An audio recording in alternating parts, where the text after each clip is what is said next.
Next, we're going to talk about long-term roofing solutions and gutter integration. So, what should homeowners know about roofing warranties and their coverage? So I think a critical thing for most homeowners is to understand who is servicing the warranties and how are they registered. So there's a lot that goes into warranties. Again, companies should really be providing kind of an absurd amount of information regarding that to you when you're talking to them. Mm-hmm.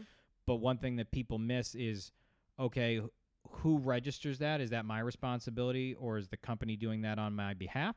And then who services it? So there are situations where people realize that kind of in the fine print that they have to call the manufacturer for a manufacturer claim on a warranty. That can be annoying and also confusing if you've never done that before. So knowing who services the warranty and then who registers the warranty are very, very important. And how do labor warranties differ from manufacturer warranties? Critically different. Labor warranties are provided by the company that does the installs and cover either mistakes or omissions during the actual installation process, whereas manufacturer warranties cover the materials. So do they last the time frame they were guaranteed to? Do they suffer too much granular loss? Do they sustain the winds that they are rated to sustain? Those things would be a manufacturer coverage, whereas things like were they adhered properly, were all the components put on, were things addressed that should have been addressed at the point of install incorrectly. Those things are all covered by a labor warranty.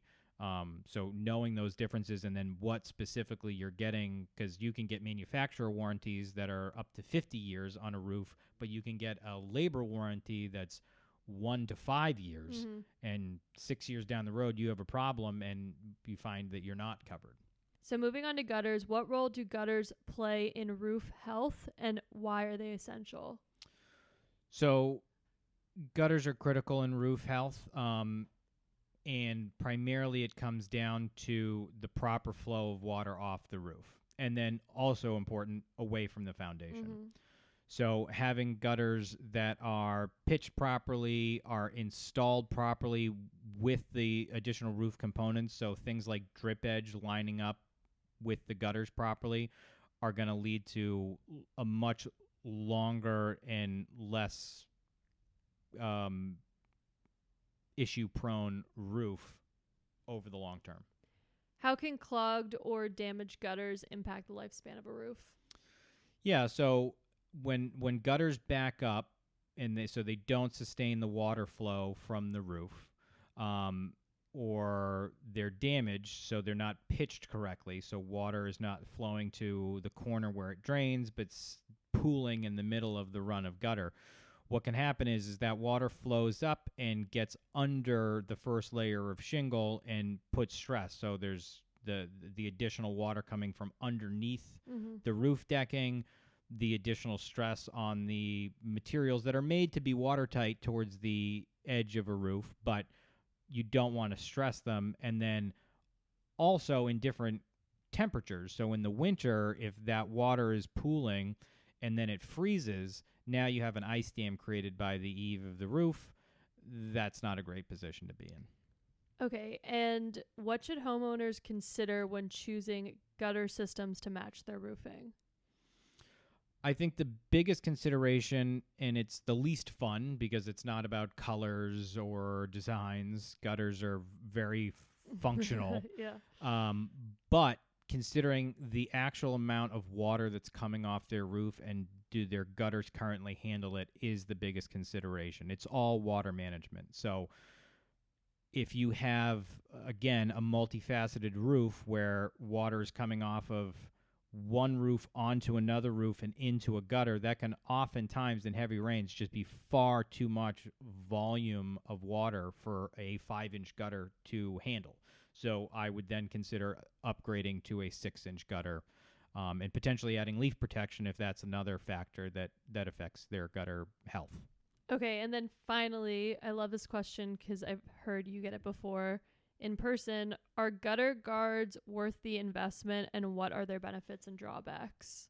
Yeah, so if you live in a certain environment where you have a lot of tree coverage with certain types of foliage, and I'll explain more about this in a second, but the short answer is yes, they can be a very, very good investment. If you think about what you pay, even though it's not a ton of money twice a year to have the gutters cleaned, do that over 15, 20, 30 years, all of a sudden the investment can pay off very, very quickly. And by the way, remove an annoyance off of your plate and something that you could forget and then leads to problems where the gutters back up. So very easily could be worth the investment. Now, they're not necessarily the perfect solution to everybody who lives in a heavily tree-covered area because there are certain leaves that a gutter system will not really solve the problem. So considering that, and then having, again, a remodeling company that can consider the water flow, the effectiveness of a leaf protection system, all of those things that go into a gutter system and give you good feedback as to what will be worth it for you is just invaluable.